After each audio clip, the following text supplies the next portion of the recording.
So let's move on to Figueiredo versus Cody Garbrandt. Okay, Garbrandt won his last one, looked real good in it. Figueiredo also won his last one, looked real good in it.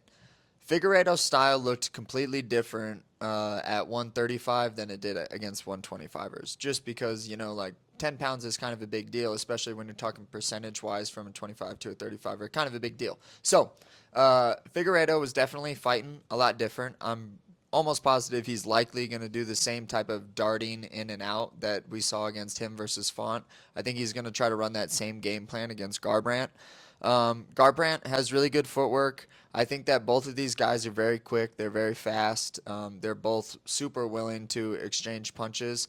I think that it's going to be a tricky one. I think that it could come down to whose chin is better, to be honest. When you have guys like darting in and out like that, sometimes it turns into a fencing contest, and whoever stabs who first is sometimes the person that wins. So I think that, Figueiredo, Garbrandt, I think that Garbrandt is probably a little bit of the better striker, I would say.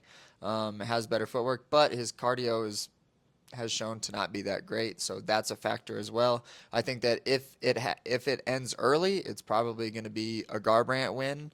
If it does end late, I think that it's going to be a Figueiredo win. Good points. What do you think, Ryan? I think Cody Garbrandt's style has shifted. Both of them really have moved a little bit away from just rolling the dice constantly and striking exchanges and chasing the finish and being so aggressive, where both of them would just keep their chin on a platter at times and trade shots and what comes, and both of them had a lot of success with it. But now, Cody Garbrandt shooting for more takedowns. Figueiredo is getting way more takedowns and being a little more well-rounded in their approach.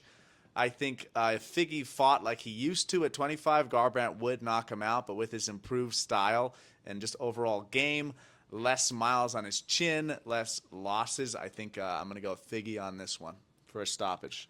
You guys took the words right out of my mouth. I was like, all right, that's my main point to make. It's kind of chin versus chin, and Deiveson seems like the more durable guy at this point in their careers. So I'm going to go with Deiveson Figueiredo, TKO, or decision.